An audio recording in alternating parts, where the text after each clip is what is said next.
Now that you know all the different ways the Nintendo Switch can be played, let's talk about the accessibility. Nintendo Switch does not have a menu dedicated to accessibility, but they have a few features to help gamers access their system. Gamers may find the visual features, such as zoom and brightness, helpful. Others may benefit from the controller settings such as Joy-Con vibration and button mapping. Zoom is a bit tricky to find the first time. You're going to start out on your home menu, and then you're going to scroll down and over to System Settings. In System Settings, scroll all the way down to System and press A, and then scroll down until you see Zoom. Once you see Zoom, press A to turn it on, and then you can activate it by pressing the home button 2 times. You can use the left joystick to scroll around, you can use the Y button to zoom out, and you can use the X button to zoom in. If you click the home button 1 time, it locks the screen so that you can move up and down. And then you can double click the home button to cancel zoom. In the same menu as zoom, you can also change the display colors. You can invert the colors, or you can use a grayscale. And at the top of the system settings, you can adjust your screen brightness.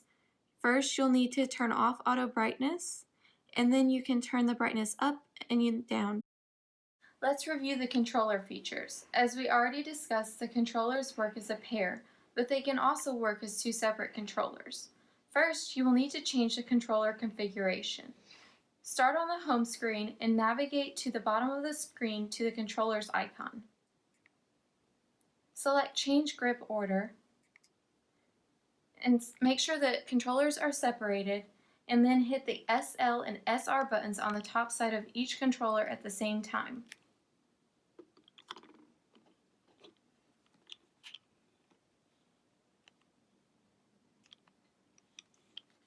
Once the controllers are configured, return to the home menu.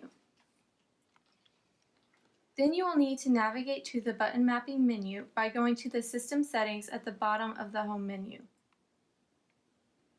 Scroll down and select Controllers and Sensors. Select Change Button Mapping. Select the controller you would like to change. I am changing the Joy-Con R controller. Then you will need to remap the controller. Select the Control Stick settings at the bottom of the controller.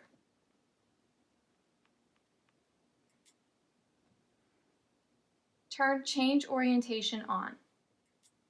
This reconfigures the joystick so it can be used in a vertical plane as opposed to a horizontal plane. Hit back. Next, you will need to scroll to and change the settings for each button. Change X to Y, change A to X, change B to A, change Y to B. I also like to change the right bumper to A. This is helpful in games where you might need to jump and move at the same time. Once all the buttons are mapped correctly, press the Done button to exit the button mapping. Now your controller will work vertically. Scroll down to Save Mapping. Select one of the slots to save the mapping. Next, you can use the controller in a game to confirm that each button is working the way you would like.